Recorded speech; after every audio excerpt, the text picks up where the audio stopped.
di suatu perkumpulan, apalagi zaman now ini kan, di coffee shop kita aku cari musola, terus ternyata obrolan itu tuh rajin juga si ini sholat, padahal itu kan hal yang biasa gitu kan.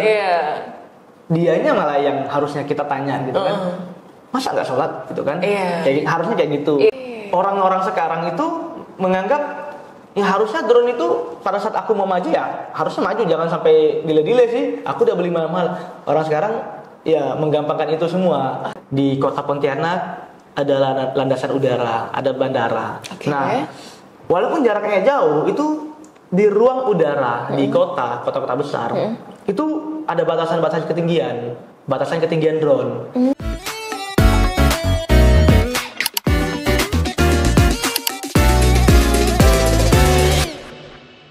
Bismillahirrahmanirrahim. Alhamdulillah kali ini saya ditemani oleh Bang Muhammad Naufal Isnin Akbari. Masya Allah, barakallah, panjang namanya ya Bang ya? Panjang ya? Iya. Tapi kerapnya dipanggil Bang Naufal. Masya Allah, Naufal. Jadi memang kerapnya dipanggil Naufal Oval gitu ya Bang ya? Ya, novel itu kan biasanya itu banyak ya, banyak kata, banyak huruf yang berkarakter, dia tuh bermacam-macam. Jadi orang kalau tanya novel pasti nggak ada yang benar, jarang yang benar, ejaan yang benar. Ejaan dan penulisan. Iya, penulisan yang benar itu jarang kayak gitu. Tapi ya kita nggak masalah. Noufal. Itu benar.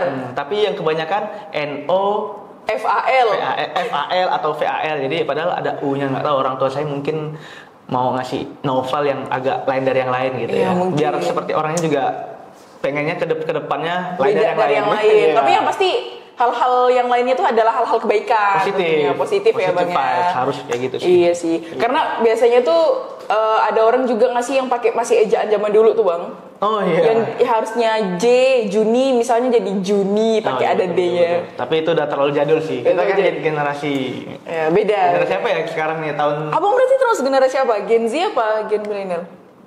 Atau tengah-tengah nih kayaknya? 99 saya lahir. 99 berarti ya tengah-tengah zillennials kan orang. Iya, kan ada milenial, ada milenial, ada Gen Z kan. Biasanya tengah-tengah tuh katanya zillennials. Mengakhiri masa milenial. Iya, mengakhiri masa mengakhiri masa milenial. Iya, betul. Karena biasanya dia tuh masih didik sama yang baby boomer itu kan. Iya. Ya udah kok kita jadi bahas itu. Pada podcast sebelumnya udah bahas. Oke, Bang Naufal, sebelumnya kita kenalin dulu sama audiens, sama teman-teman kita yang lagi nonton. Jadi Bang Naufal ini teman-teman adalah apa Bang? Manusia. Oke, jadi Bang Naufal ini beliau adalah pilot drone. Wah, jadi teman-teman yang mungkin pengen tahu gimana sih tantangan dalam menggunakan drone dan lain sebagainya, dan juga beliau konten kreator. Mungkin boleh tim kameramen ngeliatin Instagramnya. Kemudian beliau juga salah satu masih ya Bang ya, tim kreatif lah di sebuah channel YouTube, Masya Allah. Jadi kita bakal belajar, saya juga bakal belajar banyak nih tentunya sama Naufal. Sebelumnya kita juga udah sharing-sharing di belakang ya Bang ya. Iya. Itu udah daging sih Bang. Tapi boleh nanti kita ngomong-ngomongin lebih daging lagi, lebih dalam sampai ke tulang. Nah, keren. Oke, Bang Naufal, sebelum kita kulik-kulik lagi ini Bang, makin dalam ya. Mungkin boleh, teman-teman pasti penasaran juga nih, sebenarnya latar belakang nah ini dia 35 followers. Wah, 35 ribu. Iya, 35 ribu followers, Masya Allah, barakallah. Nah, ini keren banget ya, tapi karena ini cuma screenshotan ya teman-teman, jadi nggak bisa kita ke bawah. Jadi nanti kan di awal ada tulisannya Naufal Isnin, jadi teman-teman ini juga bisa mungkin kelihatan, teman-teman bisa langsung stalking sendiri mungkin ya Bang ya. Boleh. Karena akunnya nggak di private. Nggak di private, public. Ya kan udah ini setara influencer gitu ya. Oke, jadi mungkin spill dikit, memang Bang Naufal ini dia memang tertarik di bukan tertarik sih, lebih ke kayak isinya itu konten-konten pariwisata, pemandangan, intinya kayak gitu deh. Iya. Kita ngomongin lebih lanjut deh pokoknya dalam. Oke, langsung aja. Bang, apa nih Bang latar belakang Abang sebelum Abang terjun nih jadi konten kreator, kemudian fokus di videografi, di spesialis juga nih di bidang drone gitu. Boleh diceritain dulu nggak? Latar belakangnya sebelum memulai hal ini gitu. Sebenarnya awal ceritanya itu ya kita masih milenial ini ceritanya. Ya awal mulanya itu pada saat sekolah sih pastinya gitu ya. Kita semua untuk memulai nanti kedepannya mau jadi apa sih ya. Sebagian besar itu dari sekolah tuh udah mulai tumbuh gitu bibit-bibit ini kedepannya jadi apa sih kayak gitu kan. Nah mumpung di rumah di keluarga kecil kita itu saya punya 3 bersaudara, cowok semua kebetulan dan banyak mainan lah gitu kan. Jadi maksudnya banyak mainan karena orang tua saya, ayah saya itu memang suka main-main kayaknya. Maksudnya bukan main-main yang negatif. Ya kayak ya hobi lah ya, hobi. Suka koleksi gitu kan? Koleksi mainan, entah mobil remote lah, entah Tamiya saat zaman itu. Kayak gitu. Jadi saya kecil, masih bayi pun udah ngelihat mainan ayah saya kayak gitu loh. Dunianya gitu. Udah penuh sama hal itu ya. Jadi ya memang unik sih. Dan bukan cuma di ayah saya deh. Jadi adik-beradik ayah saya itu keluarga. Jadi keluarga besar saya itu lebih ke keluarga ayah ya kan. Ini itu suka ya permainan-permainan hobi-hobi yang menurut saya itu ya membuat ngelampiaskan inilah selain hal-hal yang lain. Jadi lebih ke main-main kayak gitu. Entah mobil remote ya kan pasti anak-anak kita suka ya dengan main mobil remote, dikasih mobil remote kita kecil ya suka Tamiya lah segala macam. Nah, awalnya dari situ. Nah, ngelihat anaknya ini si Noval sekolah ya mungkin lebih interest kepada controller ya kayak gitu ya. Jadi ya dibelikanlah pertama mainan mobil remote. Aku bikin mobil remote-nya itu dikasih kamera jadul kayak gitu-gitu loh awalnya. Itu kelas berapa? Itu ya mungkin SD lah ya. Serius SD udah kayak ya, gitu. Kita kan udah pakai zaman itu kita dikasih orang tua walaupun handphone Cina ya kalau kita bilang ya. Ya ini bukan Sarah atau gimana, cuman ya kita sebut kayak gitu ya. Handphone ya bukan Android saat itu. Pokoknya handphone sebelum Android lah. Yang pasti ada kamera. Saat SD kelas 5 kelas 6 gitu ya iseng-iseng lah dibeliin mobil remote yang ukurannya gede. Kayaknya keren ini kalau ada kamera terus yang bisa jalan ya kita taruh di mobil remote, nggak perlu kita yang jalan ya kayak gitulah kasarnya. Jadi ya sukanya mungkin dari situ perlahan-lahan seiring perkembangan zaman adalah drone mainan yang harga saat itu mungkin masih SMP kali ya, masih SMP ya. Ya memang ini dari orang tua sih, tetap kita pun dari kecil memang nggak mungkin dari kecil kita udah punya uang sendiri untuk bisa beli barang kayak gitu kan. Jadi dari kecil dibeliin lah drone ya mainan sih masih. Tapi udah ada kamera yang integrated ya gitu istilahnya kan. Jadi udah di dalam drone itu ada kamera. Nah mungkin dari situ terus kayaknya kalau kamera yang murah-murah ini jelek nih Pak kayak gitu kan. Ini ya buat suka-suka doang lah.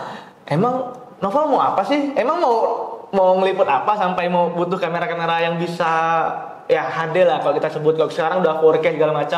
Emang tuh apa? Ya mungkin biar enak lah kita lihat tonton, kita bisa dulu ada TV kita nonton lah di TV. Jadi saya sempat itu Kak dari mobil remote saya tayangin lah ke TV. Ya mungkin lebih hobi ke teknologi ya satu keluarga kita ini. Jadi dari kecil itu udah sering ya mengulik-ngulik teknologi gitu bersama keluarga. Nah jadi mungkin dari situ terus ya udah nggak usah main-main ini karena mainan kayak drone mobil remote itu ya tahu sendiri lah baru jalan sedikit nabrak rusak ya cepat rusak ngabisin uang gitu kan. Betul. Nih ayah kasih nih kayak gitu kan, ayah kasih lah kamera DSLR saat itu merek Nikon.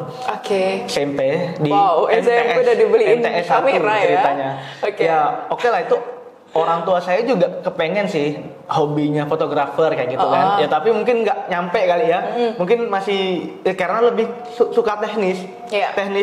Jadi sukanya tuh kayak ngoprek kamera. Kalau makainya itu nah turunlah ke saya kayak gitu. Dari SMP itu saya udah lebih kayak ternyata asik juga nih fotografi kayak gitu-gitulah. Nah, dari situ barulah saya di SMP udah mulai dikenal di sekolah saya itu kalau ada kegiatan ya yuk Val bagian dokumentasi ya biasa kita di sekolah gitu kan di zaman itu satu sekolah bahkan sekolah pun nggak punya kamera yang seperti itu saya punya kayak gitu di MTS di sekolah dari kecil dimanfaatin sekolah. Ya saya pikir suka kita dimanfaatin kayak gitu mungkin kalau kita sekarang pikir lo dimanfaatin doang kayak gitu kan tapi dulu pada saat pemikiran kita sekolah kita lebih dari yang lain walaupun dari segi akademis kita kurang tapi kalau ada sesuatu yang lebihnya benar-benar menonjol itu menurut saya lebih dari semuanya sih saat itu. Tapi sebenarnya sampai sekarang kalau kita berpikir gitu sebenarnya fan-fan aja sih karena bisa menjadi manfaat bagi orang lain kan itu esensinya juga luar biasa banget. Nah dari situ ya saya udah bisa mendapatkan ya sedikit rupiah lah dari waktu SMP dari Serius SMP? Ya ibaratkan sekolah itu ngasih ucapan terima kasih. Ya kita terima aja gitu kan. Saya bilang ke orang tua saya, ini yang bener nih dikasih uang dari hasil foto. Kayak gitu. Istilahnya itu job pertama abang ya? Ya nggak bisa terstruktur ya itu job pada saat job apa. Jadi kayak dari keseluruhan ya dikasih lah. Jadi kita masih belum ngerti lah saat itu ya. Jadi hal-hal yang kayak gitu.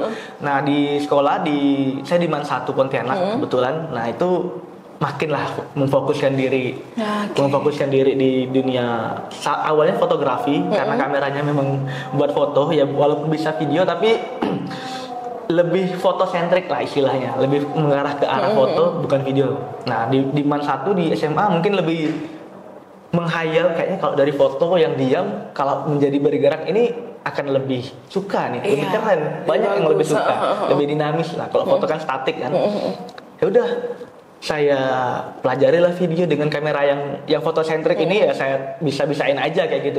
Ujung-ujungnya bisa jadi video dan saya belajar video itu awalnya itu dari Bang Hajon. Kebetulan Bang Hajon itu adalah serius. Jadi walaupun saya bukan sih langsung belajar sama beliau. Jadi saya ada di Man 1 itu adalah program pembelajaran yang eksternal ya, jadi bukan non akademis. Jadi ini non akademis yang melibatkan beberapa sekolah yang ada di Pontianak dan mencari perwakilan di masing-masing sekolahnya untuk ya yang punya keahlian khusus. Contohnya fotografi, desainer dan programmer. Jadi saya tuh di antara tiga ini saya nih mendaftarkan diri. Nah, walaupun saya lebih ke mengarah ke foto dan videografi, tapi pada saat saya terjun ke program itu saya disuruh milih masih. Jadi diadakanlah pertemuan di ruang pertemuan yang besar dan dihadiri oleh beberapa siswa-siswa di sekolah Pontianak kayak gitu kan. Ada beberapa narasumber termasuk Bang Hajon itu. Nah, ya beliau lebih ke arah programmer dan ada teman-teman beliau yang mengarah ke fotografi. Nah, saya juga sebenarnya interest kepada beliau karena mungkin karena lebih ke arah teknologi ya. Nah, tapi saat itu saya lagi panas-panasnya itu belajar tentang fotografi, videografi. Jadi ya saya mengarah lah ke situ. Tapi dari situ saya selalu mengingat hal itu. Berarti kan itu menjadi sesuatu yang selalu dipikir, ya selalu terbayang-bayang lah, walaupun nggak berkomunikasi langsung ya gitu kan. Nah, tapi saya tetap bilang kayak gitu, belajar dari ketiga narasumber itulah. Dan kebetulan tiga-tiganya menjadi ya bisa dibilang relasi lah gitu kan. Yang mementoring videografi saya itu sekarang bisa menjadi partner kerjasama kayak gitu. Yang desainer juga menjadi partner kerjasama sampai detik ini. Nah kayak gitu-gitulah. Jadi sejarahnya itu. Jadi selain menjadi relasi sampai saat ini tentu menjadi motivator juga nih istilahnya. Betul. Jadi motivator untuk diri lebih jauh, pengen lebih berkembang lagi tentunya ya Bang ya. Wah lumayan panjang juga ya latar belakangnya ya. Karena kita tarik ulur dari beberapa tahun yang lalu. Iya betul banget. Karena tadi ceritanya dari SD. Saya keren banget sih, SMP udah dibeliin kamera sama orang tuanya. Itu di tahun segitu kan memang transisi banget ya Bang ya. Transisi dari apa non teknologi ke digital natif lah istilahnya kayak gitu ya. Betul. Oke. Terbagainya udah 10 menitan kayaknya nih, kita langsung aja. Nah, jadi memang itu adalah hal yang tadi memotivasi abang juga tertarik di dunia drone ya tadi ya. Jadi memang kita tuh selain bicarain soal latar belakang, kita juga bicarain tadi motivasinya abang juga luar biasa banget. Ternyata udah dari kecil ternyata. Dari kecil, luar biasa. Jadi memang kalau latar belakangnya mungkin ada spesifik lain, ternyata enggak. Ternyata memang dari awal itu udah dunianya kayak gitu kan. Biasanya kan orang-orang saya dulunya kayak gini, besarnya jadi ini gitu. Ternyata enggak, ternyata beliau keren banget sih. Maksudnya bisa dibilang mungkin ini hobi dulu ya Bang ya. Hobi, ketertarikan, kesukaan, ujungnya bisa jadi kerjaan bahkan sekarang. Bisa lebih berkarya, jauh lebih bisa berkarya sekarangnya. Oke, nah jadi awal mula abang belajar untuk menggunakan drone itu kan gimana, apa tantangannya Bang? Kalau dibicarakan tentang penggunaan drone sih ya dari awal namanya kita anak-anak ya main yang penting terbang keren, nabrak jatuh rusak, minta beli baru, nah kayak gitulah. Tapi orang tua membatasi lah hal itu dan saya ya ini aku nih udah hobi dan kepengen masih main barang ini. Ya udah gimana caranya biar bisa menabung lah ya, menabung dari sekolah itu di SMA untuk bisa dapatkan drone yang pengennya itu lebih dari yang udah pernah ada kayak Iya, gitu. sebelumnya kan yang dibeliin orang tua. Mainan lah. Mainan gitu kan. Jadi saya lebih karena jadi dikombinasikan lah nih dari yang udah di pertemuan tadi yang saya katakan itu udah ada mentor video, belajar video, sampailah bisa ngedit video sampai detik ini dari hal itu. Nah, karena suka, jadi saya tuh yang SMP itu fotografi ceritanya karena alatnya mendukung ke foto. Di SMA saya lebih ke mengarah ke video. Ternyata foto ini menurut saya kurang seru. Saya lebih suka ke video. Dan kebetulan keluarlah brand-brand teknologi yang memproduksi drone ceritanya. Dan itu bukan sekedar terbang. Jadi yang utama itu kamera yang dibawa dia kayak gitu. Jadi kamera yang dibawa drone ini yang benar-benar berkualitas tinggi. Didukung lah dengan sistem teknologi yang dari drone itu sendiri kayak gitu kan. Jadi sebelum saya ke situ saya mempelajari dulu cara drone ini bisa terbang sih. Jadi emang belajar secara otodidak gitu. Iya, otodidak via internet lah ya kita ya. Jadi gimana sih drone bisa terbang? Saya cari tahu dulu sistem kerjanya kayak gitu. Untuk membuat itu mungkin masih jauh sih. Mungkin saya pikir ilmu saya masih belum lah bisa membuat. Jadi saya memutuskan untuk nabung sampai terkumpul uang yang enggak sepenuhnya sih saya beli karena harganya lumayan saat itu. Di zaman SMA itu saya beli 12 juta. Saya nabung dari hasil lomba. Jadi saya sekolah mencari lomba sana sini biar dapat uang. Tujuannya tuh itu. Banyak kan mungkin orang lain tujuannya buat apa ya, jalan-jalan, beli barang, beli handphone yang ini. Saya tujuannya ke situ dulu. Ya walaupun nggak sampai segitu, tapi saya udah tunjukkan ke orang tua saya kayak saya tuh niat dan saya udah pelajari. Jadi kalaupun rusak di suatu saat nanti karena barangnya mahal, saya bisa memperbaikinya gitu sih harapannya, dan orang tua mendukung. Ujung-ujungnya ya orang tua lah menambahkan sisa-sisa kekurangan. Nah, terbelilah barang itu. Makin jadi gitu. Berarti ini bisa dibilang drone kedua ya? Iya. Tapi ini yang lebih profesional lah istilahnya. Udah memang profesional. Udah profesional kan? Kalau tadi kan cuma main-main doang gitu. Main-main, nah kayak gitu. Jadilah pundi-pundi rupiah. Dari SMA itu udah sekali turun ada panggilan karena saat itu 2016 ya kalau nggak salah ya. 2016 itu drone itu masih jarang di Pontianak khususnya. Iya, 2016. Bahkan di dunia drone itu ya drone yang sejenis itu bisa dihitung yang punya. Nah, nggak tahu kenapa saya berani membeli dengan harga belasan juta itu. Dan di usia yang masih muda pada saat itu. Nabung 12 juta, belasan juta hanya untuk mainan. Saat itu masih mikirnya mainan. Saat itu aku masih mikirnya mainan. Yang bisa menghasilkan video. Iya kayak gitu ya, belum. Ternyata banyak yang tertarik dari hasil-hasil saya upload ke media sosial. Instagram yang tadi itu udah dari lama sih Instagramnya. Dari pertama saya punya drone, saya udah publish dan banyak orang tertarik. Itu drone ya, itu yang namanya drone ya. Sampai segitunya itu namanya drone. Bisa nggak? Aku punya ya kebetulan saat SMA mungkin teman-teman orang tua lah yang relasi butuh, mungkin di bidang kerjaannya butuh penglihatan dari atas ya, gitu kan. Betul. Ya dibutuhkanlah drone. Yang nggak ada orang lain ya panggil saya gitu kan. Dan ujung-ujungnya dari situlah berapa bayar. Aduh, kalau ditanya berapa bingung juga ini kan. Karena ya tujuannya sebenarnya untuk bikin karya sendiri kayak gitu. Ujung-ujungnya saya tetapkan harga dan oke aja orang yang mungkin memang dibutuhkan ya. Nah, beberapa sering ujungnya jadi ladang cuan ya. Ladang cuan sampai sekarang. Wah, keren banget sih kalau udah ngomongin soal drone, karena nggak semua orang itu bisa sih Bang untuk mengoperasikannya, betul banget. Soalnya kan ada triknya juga, dan ini benar-benar plot twist banget sih. Sebenarnya mungkin bagi saya plot twist ya, karena ternyata belajarnya itu otodidak gitu. Saya tadi berpikirnya ketika Abang mengikuti beberapa kelas, beberapa program dan sebagainya, itu tuh benar-benar ada yang ngajarin langsung. Nggak ada. Ternyata enggak, itu benar-benar otodidak. Berarti belajarnya di YouTube. Iya, di YouTube, saat itu di YouTube. YouTube atau artikel-artikel biasanya. Kalau sekarang ceritanya saya yang menjadi ya bisa dibilang guru lah ya. Karena saya udah cerita sejarah saya main drone ya seperti itu dari sekolah sendiri. Udah drone 12 juta itu cuma berumur berapa bulan. Nabrak, rusak kayak gitu. Hanya beberapa bulan. Ya mungkin karena saat itu belum banyak kalau dibilang aturan pun belum banyak. Kayak postingan-postingan warning bermain drone ya, ibarat kayak gitu. Belum banyak. Kalau sekarang tuh udah banyak. Jadi saya udah pengalaman menghancurkan drone istilahnya ya. Mungkin lebih dari 10 drone yang udah saya rusakin, dan harganya itu drone kita tahu semuanya sih kalau memang harga drone itu luar biasa sih. Jadi benar-benar karena otodidak dan udah beberapa kali menghancurkan drone. Jadi saya bikinlah postingan hati-hati kalau menerbangkan drone. Dari pengalaman. Teman-teman sekarang enak kan beli drone, udah murah, bagus, udah dapat informasi ya warning itu dari orang-orang sebelum termasuk saya gitu kan. Hati-hati kalau terbang di sini, hati-hati kalau ini. Jadi saya udah ibaratnya ya pengalaman lah. Walaupun ada lah pasti orang-orang yang lebih berpengalaman lagi, cuman saya lebih ke benar-benar praktek lapangannya gitu.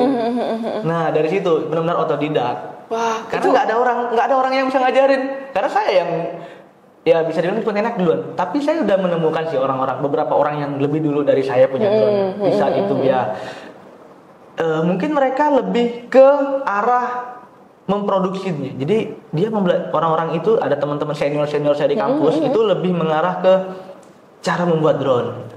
Justru malah cara membuat bukan pengoperasian. Iya, pengoperasiannya dia ya nomor sekian lah yang diutamakan. Intinya dia bikin ya dari nol pakai barang-barang yang ya otodidak juga dia dengan pembelajaran di kampusnya. Kebetulan saya kuliah di sistem komputer. Nah, di situ ada pembelajaran juga tentang motorik, sensor segala macam untuk membuat drone. Jadi ada senior saya yang bikin drone. Nah, saya cuman sharing ini, tapi dia juga belum bisa menjabarkan karena prakteknya dia ke lapangan itu hanya sebatas yang penting drone bisa terbang. Bukan, kalau saya kan lebih ke teknis drone itu terbang untuk mengambil sesuatu gambar yang menarik. Tujuannya jadi beda tujuan gitu. Iya, betul.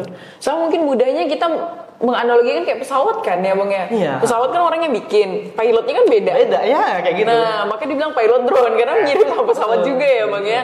Cara pengoperasiannya. Tapi saya juga mempelajari cara membuatnya gitu. Yang saya bilang tadi ya kalau ada terjadi kerusakan saya sedikit banyaknya bisa lah memperbaiki walaupun belum tentu bisa jadi bener gitu kan. Nah, gitu. Jadi selain pengoperasian, selain pilot drone ini merangkap jadi teknisi drone juga ya? Iya.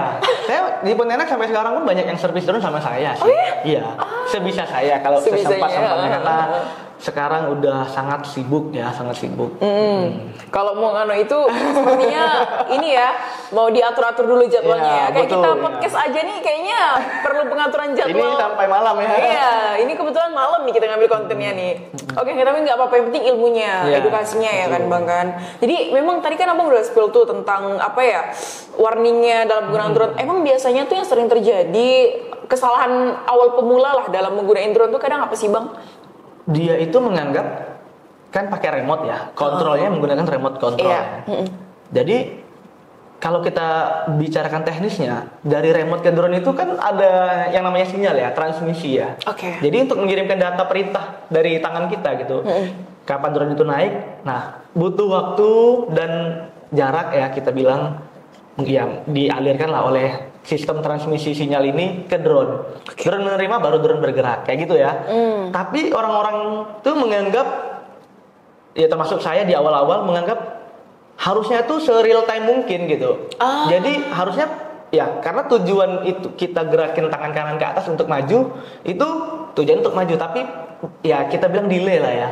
Jadi harusnya yang selalu kita pikirkan itu ya pada saat saya mau maju ya maju. Jadi saya tuh suka ngambil gambar tuh yang ibaratnya mepet-mepet ya, bahasa enaknya. Jadi lebih dramatis itu kalau di objek misalkan ada tugu, saat itu di Tugu di Gulis, bambu runcing di Pontianak.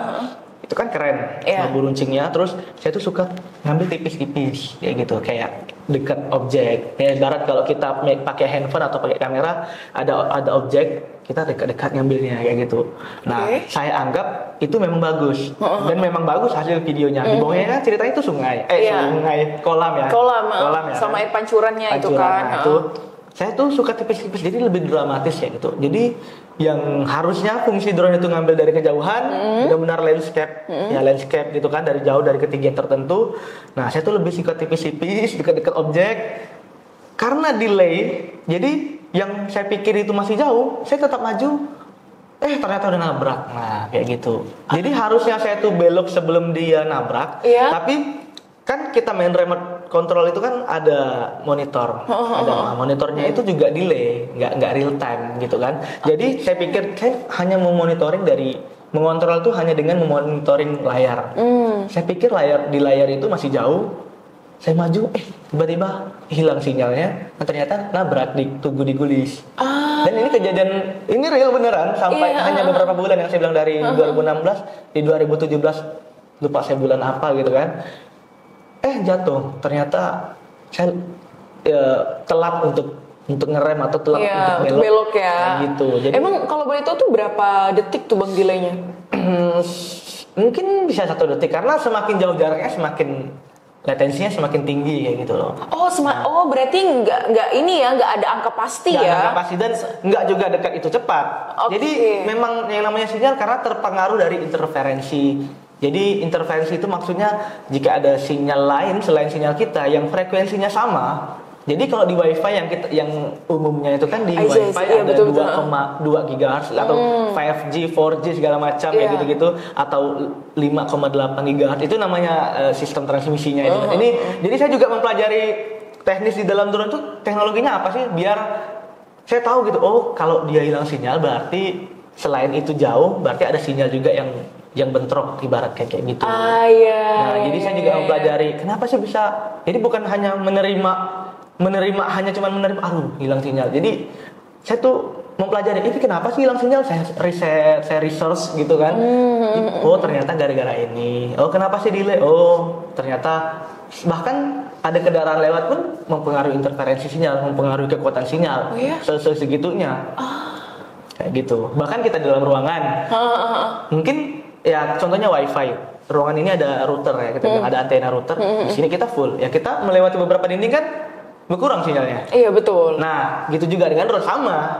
Dia mengantarkan data, mengirim data dan menerima data kayak gitu. Jadi orang-orang sekarang itu menganggap ya harusnya drone itu pada saat aku mau maju ya harusnya maju, jangan sampai delay sih. Aku udah beli mahal. Orang sekarang ya menggampangkan itu semua. Nah, tapi hebatnya di teknologi zaman sekarang di 2024 ini udah banyak teknologi baru yang bisa membuat latensi atau delay itu semakin rapat, semakin cepat dengan harga yang murah. Kalau dulu saya belajarnya dari drone mainan kan, yang penting bisa nyambung, bisa terbang, tanpa memperhitungkan apa sih yang harus dipertimbangkan. Jadi saya membuatlah posting-postingan warning itu. Nah itu salah satu contoh. Wah berarti salah satunya yang itu tadi yang soal waktu ya. Iya sih, saya juga pernah tuh Bang kayak nonton film Korea atau apa gitu kalau nggak salah. Jadi dia tuh ada kisahnya di mana kayak tol yang rubuh, kemudian pengen masuk drone dan rame-rame itu nggak bisa. Mereka bahkan kehilangan keseimbangan, bahkan sampai jatuh. Sampai segitunya ya ternyata. Segitunya, banyaknya manusia juga mempengaruhi kayak gitu di teknologi sinyal transmisi kayak gitulah. Wow. Jadi saya juga mempelajari hal itu gitu, karena sebenarnya saya juga lebih suka ke teknis, tapi juga pengen ke lapangan. Jadi dua-duanya biar yang di lapangan juga tahu sebabnya karena apa. Nah di teknisnya juga tahu kalau terjadi seperti ini akibatnya akan kayak gini di lapangan. Jadi kalau orang mau bilang apa ya, oh ternyata kayak gini. Nah, jadi saya bisa ya memperhitungkan lah ini akibatnya ini, sebabnya ini kayak gitu.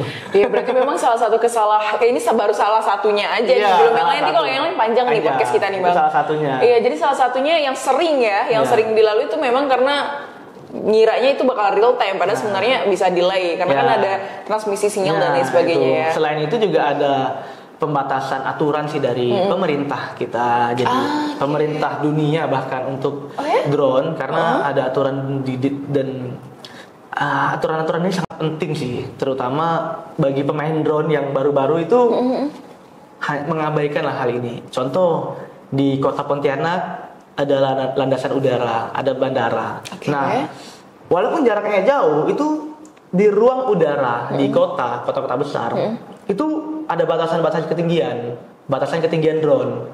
Jadi nggak sembarangan bisa main drone. Nah, tapi syukurnya, alhamdulillahnya itu adalah di brand-brand drone ini sudah membuat aturan itu menjadi sistem dari aturan itu bukan hanya tertulis, tapi dipraktekkan langsung di aplikasinya. Jadi maksudnya ini dari kita main drone ke remote itu ada sistem di dalam remote.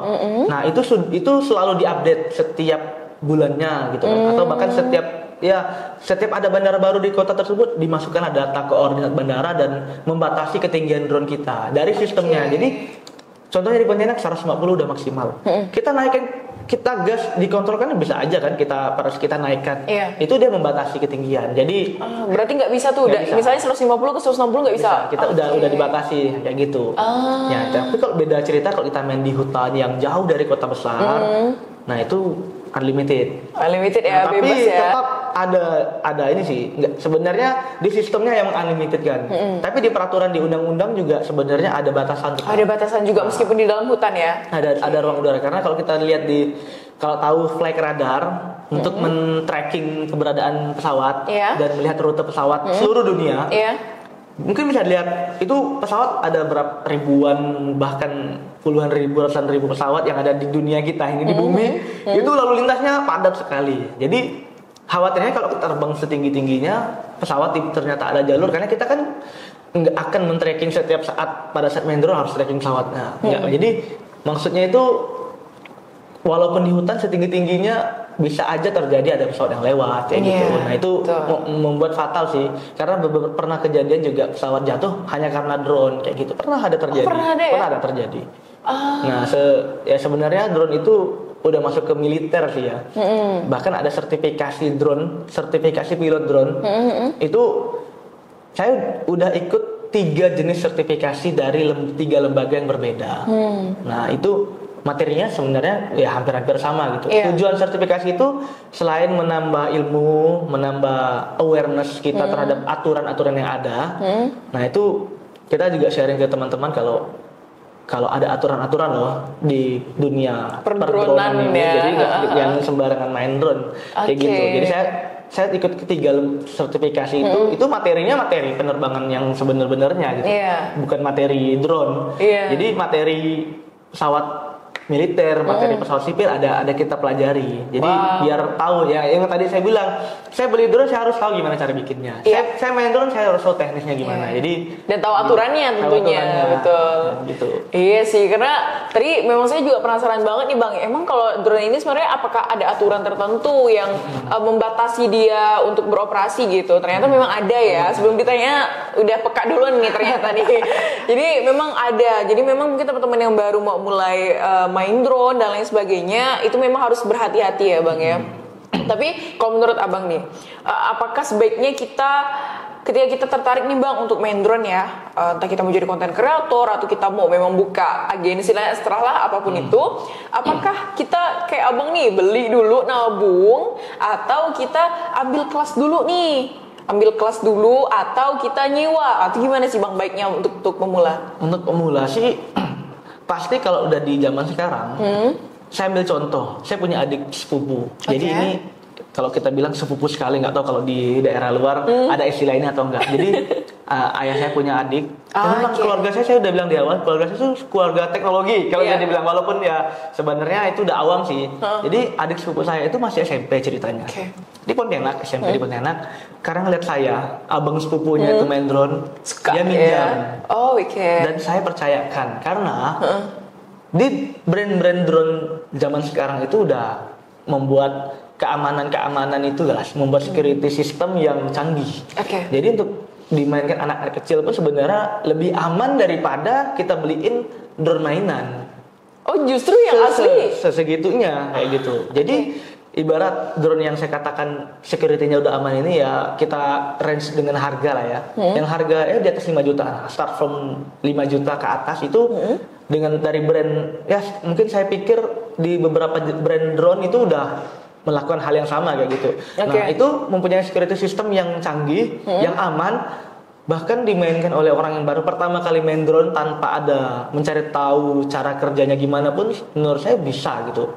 Dan bisa dengan aman. Karena contoh adik sepupu saya tadi, saya pinjam drone untuk apa? Mau bikin video di sekolah biar kayak abang kayak gitu. Wow. Aku SMP cuman kamera nih, cuman foto nih. Dia SMP udah mau main drone. Ya, mungkin saya ajarin sedikit aja gitu.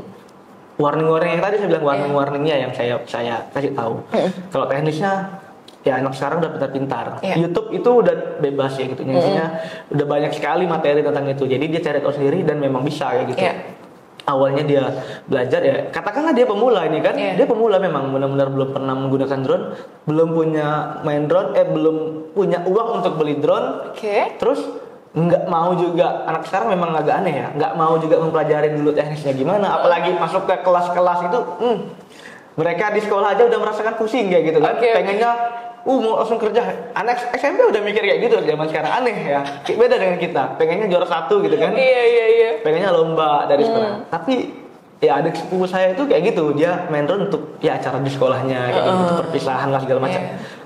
Dan memang hasilnya di anak SMP dikasih alat yang canggih ya, dengan security system yang tinggi, bisa menghasilkan yang bagus juga kayak gitu. Oke. Bahkan bisa menyetarakan kita yang udah mempelajari ini Yang sejak udah lama. Iya.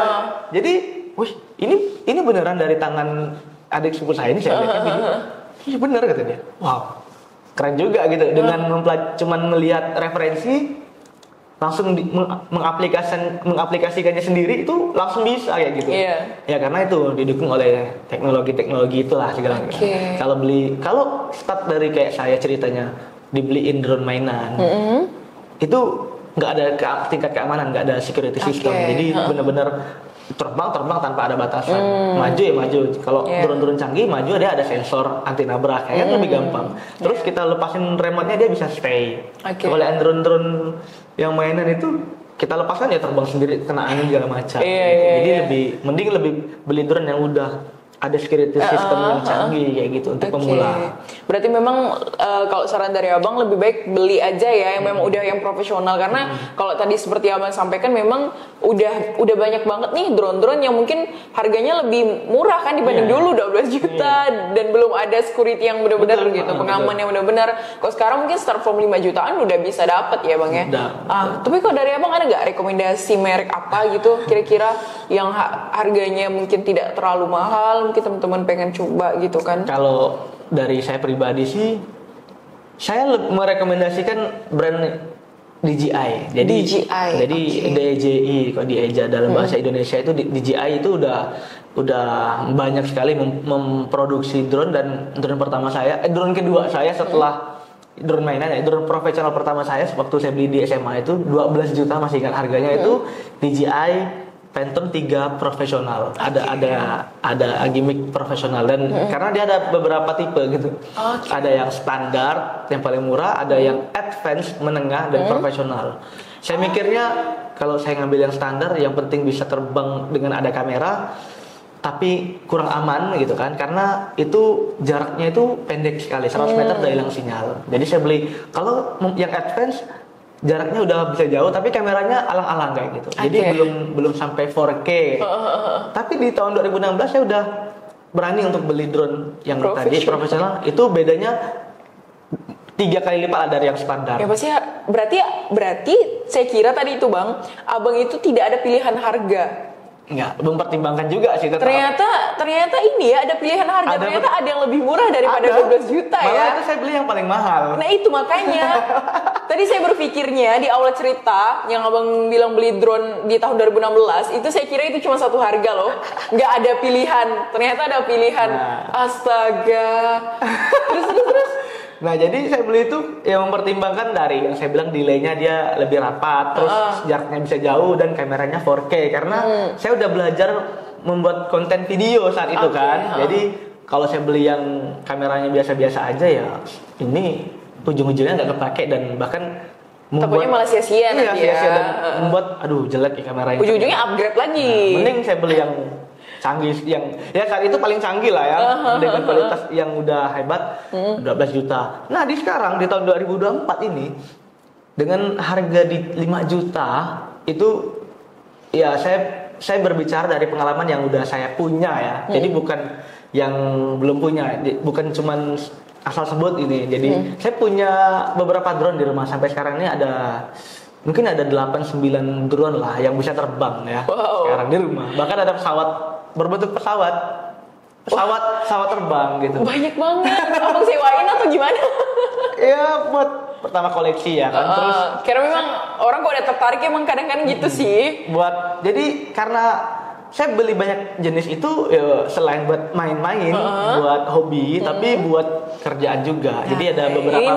Ini saya suka nih, hobi yang menghasilkan cuan. Ada beberapa permintaan yang butuh aerial surveyor gitu kan, ya, dokumentasi melalui udara yang saya pikir kalau saya pakai drone yang misal katakanlah di lahan kebun hutan yang terbuka itu memerlukan ukuran agak sedikit lebih besar. Nah ada drone-nya. Tapi ada juga keperluan untuk traveling kan, karena saya juga suka traveling ceritanya. Seperti di kontennya di Instagramnya. Karena semuanya traveling.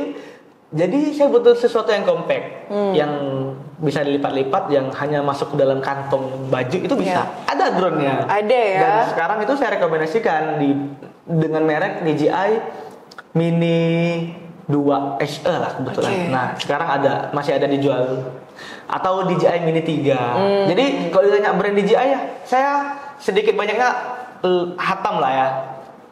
Ya ada lah beberapa yang masih kurang. Cuman saya mempelajari itu karena banyak yang menanya ke saya kalau mau beli drone bang bagusnya apa ya kayak gini lah kan ditanya ya saya rekomendasikan itu di start dari 5 juta bisa membuat konten video seperti Instagram saya itu hanya dengan DJI Mini 3 yang harganya sekarang 5 jutaan saya beli di tahun lalu di 11 jutaan tapi sekarang luar biasa persaingan bisnis hanya dengan 5 juta itu barangnya sama, bayangin barangnya sama. Saya juga heran kayak gitu. Kenapa bisa serendah itu harganya? Baru nih. Jadi dulu saya beli setahun, 2 tahun lah, mungkin di 2022 lah kayaknya. Itu keluar saya langsung beli di belasan juta. Sekarang barang yang sama, hanya dikurangi kelengkapan lah ya. Kelengkapan ini baterainya cuma 1. Tapi ya dia demi untuk menjual menarik daya tarik pemula-pemula sih mungkin dengan 5 juta itu luar biasa hasilnya. Wow, dengan spesifik yang spek yang sama ya? Spek yang sama.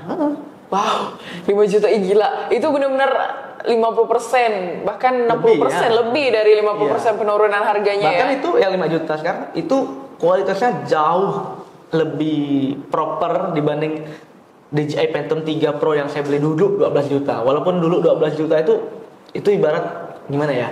Walaupun 4K judulnya, tapi beda kayak gitu. Seiring perkembangan zaman dan teknologi lah kan. Dengan sekarang 5 juta itu udah oke banget lah. Cukup buat kerja, buat traveling, jadi udah multifungsi. Jadi memang lebih terjangkau dan lebih menjangkau kita yang mungkin harga 5 juta untuk selevel drone sih itu ya betul banget sih, udah oke banget udah sih. Profesional banget. Dari drone itu bisa menghasilkan ya kalau ada orang butuh drone sekali mungkin 5 kali job udah bisa nutupin modal itu kayak gitu. Tapi balik lagi sih Bang, karena kan kepandaian orang dalam mengoperasikan drone mau sebagus apapun drone-nya kan tinggal balik lagi sama orangnya kan.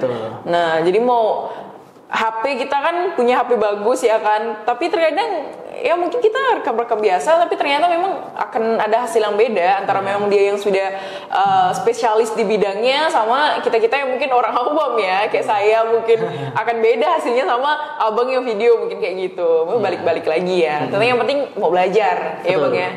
Oke, Bang. Wah ini seru banget nih, udah nggak terasa nih Bang, udah hampir berjalan 40 menitan kayaknya nih ya.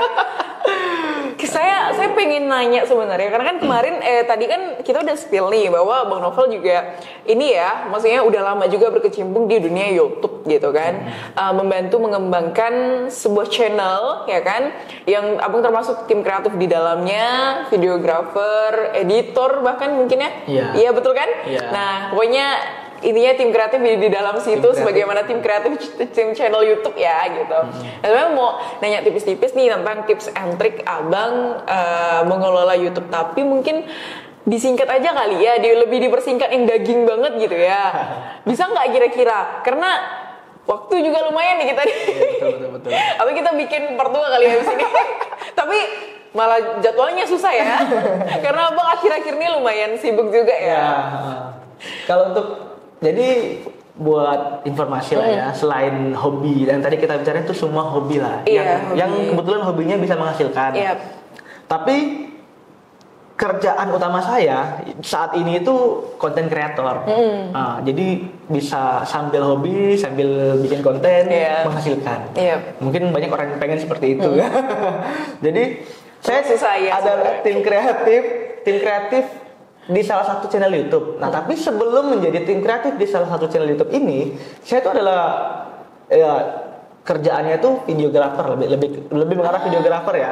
Videografer di segala macam segmen gitu. Jadi kalau ada butuh dulu mungkin setelah main drone inilah ceritanya ini, saya kalau ada kawinan, wedding party itu saya dari nggak lama sih, memang 2018 itu. Jadi waktunya itu mepet-mepet semuanya ini.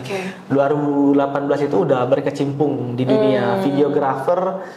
Ya awalnya itu mengikuti teman-teman, ya, yang pasti nikahan orang, kawinan, acara, sampailah ke korporat, perusahaan-perusahaan besar di Pontianak, bahkan Indonesia, di Jakarta juga ada beberapa klien itu memanggil saya untuk bikin video kayak gitu. Baik itu company profile di kantornya, profil kantornya, atau acara-acara gathering atau ya membuat, intinya dari beberapa kantor butuh video nih, telepon kayak gitu. Nah, dari situ awalnya terus ditawarin lah untuk mengembangkan salah satu channel YouTube yang ada di Pontianak. Nah, diajak gabung, dan saya saat itu belum tahu ini YouTube-nya apa sih.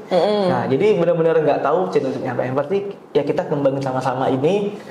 Nah, kamu bisanya apa? Aku bisanya apa? Aku bisa memodalkan, butuhnya apa, alat apa yang dibutuhkan, terus strateginya kita sharing bareng-bareng kayak gitu kan. Nah, jadilah saya menjadi tim kreatif ini yang awalnya itu karena basic sebelumnya videografer, dan kebetulan videografer itu ya satu paket lah sama editor ya kan. Saya ahli di bidang itu, jadi ya saya menurunkan lah. Jadi apa yang dulu saya udah pernah lakukan di pengalaman sebelumnya di bidang corporate segala macam, saya cobalah di bidang YouTube ini, dengan tujuannya itu adalah menarik penonton lah kalau bisa dibilang. Jadi intinya yang dulunya saya hanya bikin video sesuai dengan permintaan orang klien ini, kalau sekarang saya bikin, kalau di YouTube ini saya bikin video ini sesuai dengan permintaan netizen kayak gitu. Permintaan netizen. Jadi jadi mungkin lebih tepatnya bukan permintaan netizen ya. Yang netizen lagi suka apa sih sekarang? Nah, jadi tapi saya buatnya itu bukan dari ngelihat apa yang netizen suka. Saya coba dulu beberapa jenis video, beberapa segmen cerita yang divisualkan dalam bentuk video, diupload beberapa. Oh, ternyata netizen suka ini, suka ini. Berarti tetap ada inovasi-inovasi yang memang dari pemikiran abang dulu nih, gitu tapi ya. Sebelumnya channel YouTube ini sudah berkembang memang, dan bisa dibilang udah lumayan cukup besar. Nah, dengan segmen tertentu, nah saya masuk menjadi tim. Ya saat itu jadi kameramen lah ya kita bilang.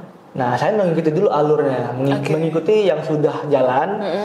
Nah, seiring berjalan waktu mencoba untuk inovasi lah. Mungkin kalau kita ganti nih pakai kamera yang ini, ya alat memang ini ya, buat faktor penting juga ya, walaupun yang paling penting tetap ceritanya sih. Nah, jadi nomor sekian lah masih, tapi berpengaruh. Coba pakai alat ini, coba ke sini, coba ke situ dengan cerita yang berbeda-beda. Nah, dari situlah jadi tim kreatif itu merangkap sih lebih tepatnya. Videografer juga, editor juga, terus membuat. Jadi kalau kita bikin konten itu butuh script writer juga, atau penulis. Walaupun saya tidak ada basic penulis sebenarnya, lebih ke teknis lapangan sebenarnya, tapi dituntut lah buat itu. Sambil dipelajari juga dan alhamdulillah bisa. Itu script writer juga, kameraman, editor, planning program, planning ke depan harus kemana, harus apa yang dibuat. Ya berdasarkan beberapa konten-konten sebelumnya itu kan kita bisa melihat, kita bisa riset sendiri konten kita dan konten sejenis dari channel orang lain sih lebih tepatnya. Oh, ternyata netizen ini lebih mengarah ke sini. Tapi kita inovasikan lagi dari yang netizen suka A, kita tambahlah A dan B gitu kan di kedepannya. Betul. Nah, sampailah sekarang mungkin saya udah membuat produksi mungkin di 2.000-3.000-an video lah. Lumayan banyak juga, udah banyak banget itu. Kayak gitu di 5 tahun. Untuk channel YouTube ini. Dan ini termasuk salah satu channel YouTube terbesar lah ya kalau bisa dibilang. Nah, tapi yang mungkin teman-teman tahu sendiri, tapi kita nggak sebutkan di sini ya kita kan? Nggak sebut, karena ya udah. Oke. Karena memang luar biasa banget sih ya Bang ya, kalau karena saya pribadi tahu channelnya memang keren banget, udah berjalan juga luar biasa banget. Jadi memang salah satu tips and trick kita untuk ngembangin YouTube-nya itu tadi tetap riset, yang pasti riset. Kemudian habis itu kita juga melihat kira-kira netizen ini lebih suka yang mana gitu ya. Tapi tetap dengan ini ya Bang ya, tetap alur kita tetap gitu. dengan jembatan kita. Tetap jembatan kita. Jadi kan misalnya Qur'an, belajar Qur'an berarti yang belajar Qur'an aja gitu kan. Kok yang lain mungkin nggak dilihat gitu. Jadi memang risetnya di hal situ ya Bang ya. Wah, jadi mungkin teman-teman yang pengen ngembangin YouTube-nya, kita sama-sama belajar. Karena saya juga sama-sama belajar nih sama Bang Noval, Masya Allah. Oke, itu saja untuk tips and trick. Kita lanjut ke Qoro'a. Nah, Bang Noval, ini kan kalau saya lihat secara pribadi ya, dan juga termasuk cerita Abang dari tadi mengenai job dan juga keseharian Abang, tentu ini lumayan sibuk nih ya Bang Noval ya.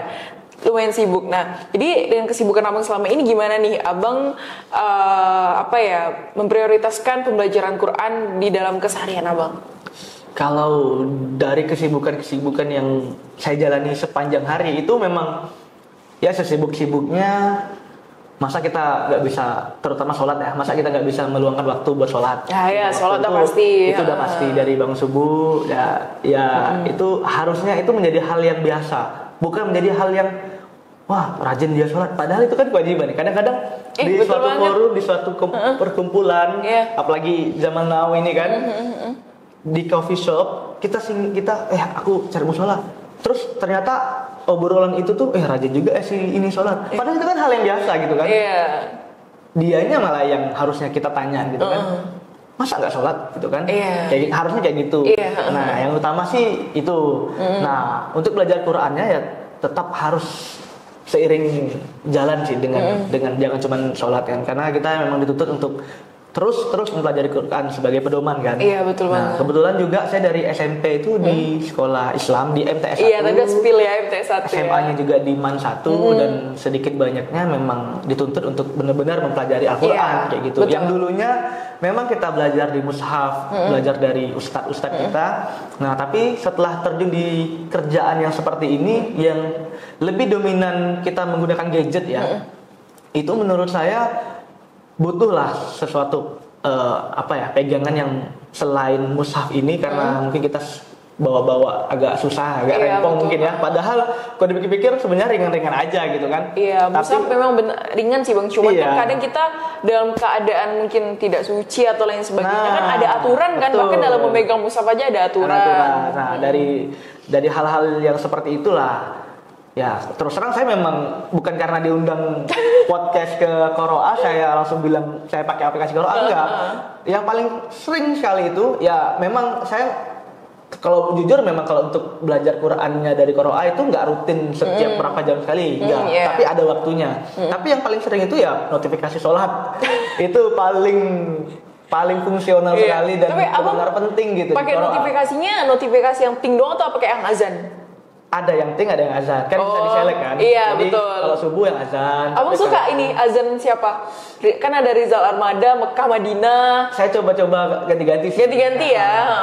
Pas baru-baru Bang Rizal Armada kan bukan dari awal kan. Jadi udah itu aku tuh saya tuh pas ada dilihat di Qoro'a ada azan Rizal Armada ya coba dengar. Oke aja. Sebenarnya adem-adem, cuman lebih sukanya ya Mekah Madinah sih. Karena alhamdulillah saya juga udah pernah umroh sebelumnya dan memang terbayang-bayang kan ada seperti itu kayak gitu kan. Iya, betul banget gitu. Kalau untuk di waktu zuhur biasanya saya hanya notifikasi mungkin karena di kantor atau di pertemuan apa gitu kan. Gitu. Tapi kalau udah malam-malam gini ya kan itu udah beda ya Bang ya, karena mungkin kita udah di rumah dan lain sebagainya. Iya sih, kita tinggal pilih aja kan, kita mau suara azan atau notif biasa aja gitu. Cuma kalau notif biasa aja, kalau udah diperbolehkan, diizinkan di HP-nya pasti udah bakalan insyaallah. Terus karena suka traveling pasti suka pakai kiblatnya. Oh, itu pasti. Itu udah pasti ya. Karena memang kalau dilihat dari Instagram saya tuh rata-rata memang isinya traveling dan memang suka touring pakai motoran kemana-mana ya. kita kalau berhenti di satu tempat, katakanlah nginep di rumah orang misalkan ingin numpang ya, kan nggak ada tuh arah kiblatnya. Oke, kalau di hotel mungkin biasanya ada, tapi ada juga beberapa tempat yang nggak ada. Nah ya Qur'an lah solusi buat bukanya kayak gitu ya.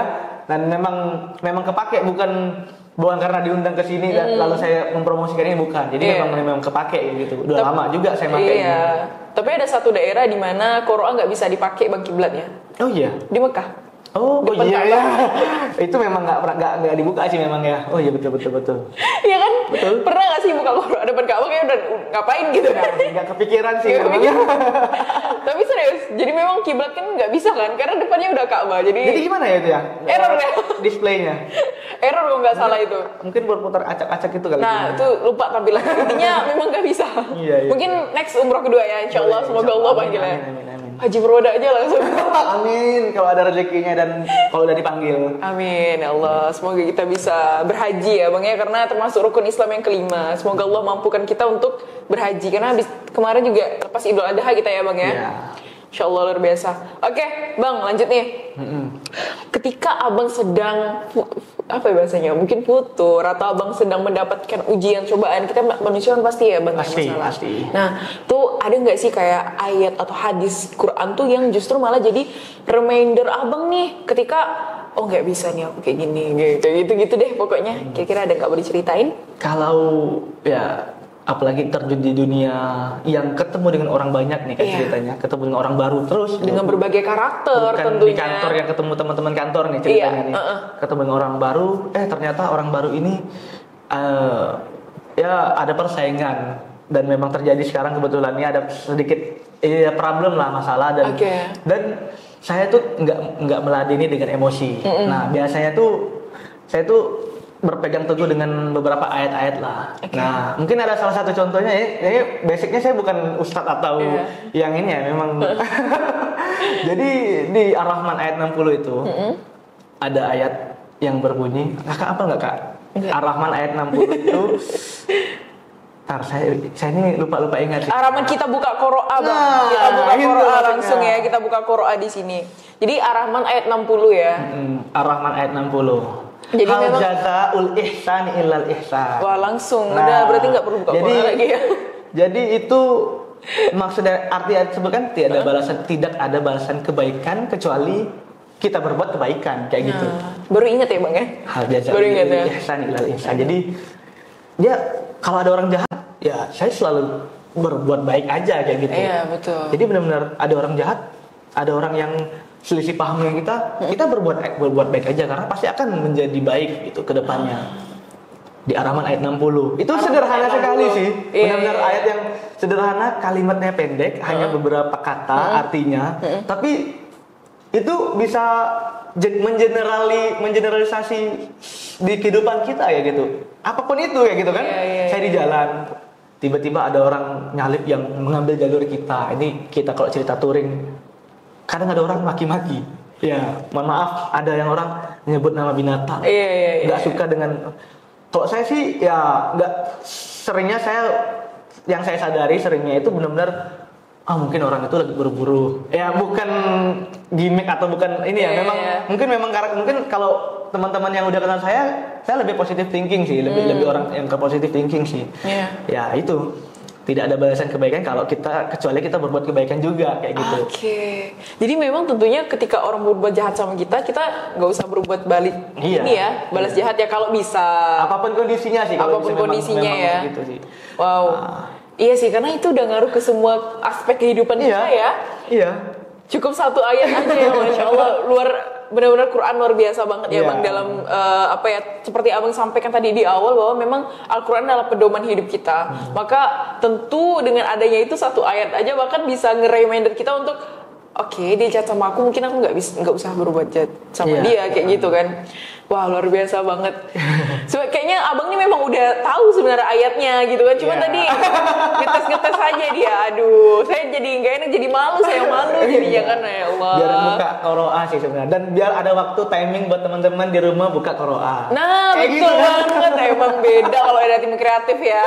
Emang beda deh cara pemikirannya. Jadi ngebantu kita juga jadinya. Betul. Dan ada juga sih satu ayat yang ini mungkin banyak orang yang udah hafal pasti. Terus sering juga dibacakan di masjid-masjid sebenarnya ini. Karena ini di juz 30 sih lebih tepatnya. Tapi mungkin orang nggak notice ya bahasa gaulnya, mungkin nggak notice dengan yang diucapkan. Ya memang kadang kita, ya saya sendiri kalau kita sholat ya nggak sepenuhnya tahu artinya. Ya, makanya ada qiraah ini buat kita belajar Quran ya kan. Tapi sedikit banyaknya kita kan ada juga perkata, arti perkata. Nah dari situlah nggak semua ayat kita, jadi bukan menghafal arti sih lebih tepatnya. Di qiraah ini kita memaknai mungkin memaknai dengan beberapa kata yang kita tahu artinya itu bisa memaknai satu kalimat ya. Walaupun itu untuk diri kita pribadi, karena kalau terus terang kalau di Quran ini yang saya pelajari memang kita nggak bisa menafsirkan dari kita. Betul banget. Nah ada guru, ada nasabnya juga kan. Nah ada di Al-Zalzalah ayat 7 sampai 8 itu kan, "Faman ya'mal mithqala dzarratin khairan yarah." Nah, jadi barang siapa yang berbuat kebaikan sebesar zarah, maka niscaya dia akan melihatnya. Dan berbuat kejahatan sebesar zarah pun, biji zarah itu ya mungkin biji yang sangat kecil ya, atau sesuatu yang sangat kecil yang ibaratnya itu kalau kita melakukan kebaikan sekecil apapun atau kejahatan sekecil apapun itu akan dilihat dan akan dipertanggungjawabkan nanti. Nah, kayak gitu, kayak yang kalau ada masalah ya kita berbuat baik. Yang pertama yang saya tadi Ar-Rahman ayat 60 itu kalau kita tidak ada balasan kebaikan kecuali kebaikan juga. Nah pula, kalau ini menggambarkan kalau sekecil apapun kebaikan akan dibalas. Zara itu bahkan digambarkan sekecil biji sawi loh Bang. Sekecil biji sawi, bahkan katanya digambarkan seperti itu. Iya, jadi benar-benar kecil dan berbuat kejahatan pun nggak akan ada balasannya kayak gitu. Jadi balik lagi, kalau ada orang berbuat jahat ya kita balas dengan kebaikan aja lah gitu kan. Itu udah awam sih orang tahu. Cuman ya mungkin nggak tahu di ayat berapa segala macam kayak gitu kan. Betul. Memang harus ada reminder kayak gini sih Bang. Harus. Karena apa ya? Kayak yang satu hal yang tidak Allah catat, kejahatan itu hanyalah niat ya Bang ya. Betul. Kalau kita punya niat jahat itu masih belum dicatat, karena Allah masih merasa belum tentu hambaku melakukannya dan hambaku belum melakukannya. Mungkin seperti itulah kurang lebihnya ya Bang ya. Tapi kalau kita udah niat baik, itu sudah dinilai. Nah itu Allah maha baik. Masya Allah, luar biasa. Memang maha baik, karena kebaikan hanya milik Allah memang semata. Kita ini hanya sekecil-kecilnya lah ya kita ya Bang ya. Wow, Masya Allah, luar biasa banget. Jadi nanti inspiringnya luar biasa ya, dari drone kisahnya dan juga sampai ngebahas sedikit channel YouTube dan lain sebagainya. Karena kalau kita ngebahas channel YouTube lebih detail lagi panjang lama nih kita nih, apalagi udah malam juga dan waktunya juga sudah berjalan ya, sudah 1 jam tidak terasa. 1 jam ya? Wow. Iya, udah 1 jam nih Bang, karena memang asik banget ya kita ngobrol ya. Jadi mungkin ini lebih ke closing statement aja sih Bang. Buat teman-teman, mungkin pesan deh buat teman-teman. Buat teman-teman semua penonton Sahabat Qiraah, oke. Sahabat Qiraah semuanya yang nonton mau dimanapun. Jadi pesan dan kesan buat saya ataupun motivasi lah ya. Ya walaupun saya hanya seorang content creator, seorang pilot drone, tapi saya tetap mengutamakan ibadah dan tetap ada Allah yang selalu di atas kita, selalu di atas arsy itu kan. Jadi benar-benar apapun kesibukannya itu ya belajarlah agama. Banyak teman-teman saya yang dia sukses, dia banyak uang, dia banyak berbuat baik kepada siapapun, banyak mengeluarkan uang, bersedekah kita bilang kepada siapapun. Tapi ketika azan dia nggak sholat. Jadi ketika dia ada panggilan, ya dia tidak memenuhi panggilan itu kayak gitu. Apalagi ngaji, mohon maaf ya. Jadi mungkin ada beberapa dan teman-teman mungkin bisa introspeksi diri, ya sadar diri dari menonton video ini, mungkin bisa menjadi motivasi untuk saya yang sibuk, walaupun banyak pasti yang lebih sibuk dari saya, tapi yang sibuk di lapangan segala macam itu tetap banyak sih media buat kita belajar Quran, buat kita pengingat sholat. Nah, yang paling penting itu sholat karena ada tiang agama dan rukun Islam. Dan kalau nggak ada qiraah, mungkin ada banyak sholat yang saya bolong. Nah, se-impact itu. Wah, Masya Allah, saya jadi sangat proud nih jadinya. Jadi benar-benar ya, ini serius. Karena kebetulan saya pakai smartwatch itu kan. Jadi ketika ada notifikasi, katakanlah lagi di jalan, lagi nyetir atau lagi pakai motor, jadi yang ngingetin saya tuh yang pertama ya Qoro'ah, kayak gitu. Iya. Walaupun di sepanjang jalan banyak masjid, tapi ada di kondisi tertentu ya Qoro'ah yang lebih dulu mengingatkan saya. Jadi kalau nggak ada Qoro'ah, ya nggak tahu gitu. Mungkin lalai, ya walaupun bisa dijamak, tapi kita ya kayak tadi dibilang kita udah niat baik, apalagi niatnya itu benar-benar menunaikan ibadah, menunaikan panggilan, walaupun kita masih berpikir oh nanti di depan ada masjid, nggak langsung, ya memang ada situasional kan. Nah itu dari Qoro'ah kayak gitu. Nah, jadi misal Qoro'ah, misal sekarang benar-benar berimpact sekali, bukan untuk kehidupan di dunia gitu, bahkan di akhirat. Bahkan di akhirat. Sih. Jadi memang ini lebih ke ini ya, sholatnya ya Bang ya. Jadi memang penting banget sholat dan belajar Quran, terutama sholat, karena meskipun tadi memang sudah dijelaskan bahwa niat baik kita ya, meskipun kita, aduh aku mau niat sholat nih, niat ibadah udah dicatat ya Bang, Allahu a'lam bishawab. Tetap aja tuh biasa orang berpikir bahwa ini nggak tahu lah ya, entah terlalu pintar atau gimana. Kebanyakan nih ya Bang ya, wah aku yang penting udah niat sholat, aku udah niat kok di dalam hati aku udah sholat, yang penting aku nggak melakukan sholat. Dan mereka juga mengatakan bahwa mereka yang sudah niat sholat itu ya udah, dia tidak berbuat mungkar dan lain sebagainya. Mereka merasa mereka tidak pernah berbuat mungkar dan niat sholat itu sudah cukup Bang. Nah ternyata seperti itu. Ya. Ada. Nah faktanya yang mereka nggak tahu adalah mereka yang nggak sholat itu sama aja berbuat mungkar. Iya. Dan mereka tidak menyadari hal itu. Mereka tidak menyadari hal itu. Jadi nauzubillah min zalik. Dan apa yang tadi kita sampaikan, Allahu a'lam bishawab ya Bang ya. Dan balik lagi reminder yang tadi disampaikan sama Bang Noval itu tentunya pasti reminder untuk diri sendiri dulu yang pertama ya Bang ya. Kemudian untuk teman-teman juga semoga termotivasi dan saling mengingatkan ya Bang ya. Ya. Wah luar biasa ya banget. Jadi jangan lupa sholat ya. Karena gini balik-balik Bang, Islam tuh katanya apa ya, akan kembali lagi ke asing kan. Islam datang dalam keadaan asing, maka akan kembali lagi dalam keadaan asing. Merinding saya dengar, karena di dunia kita sekarang, di teman-teman kita udah kayak gitu, dan saya udah merasakannya. Iya. Jadi udah mulai asing dan nauzubillah pokoknya. Nauzubillah misalik. Jadi bangkitkan kekhalifah. Oke, Bang. Jazakallahu khairan. Terima kasih banyak atas ilmu tentang pembagian experience-nya dan lain sebagainya. Semoga teman-teman yang menonton termotivasi, kemudian menambah inspirasi baru ya teman-teman semuanya. Dan apabila ada salah kata atau tinggal aku selama berjalan podcast, kami mohon maaf. Jazakallahu khairan. Wassalamualaikum warahmatullahi wabarakatuh.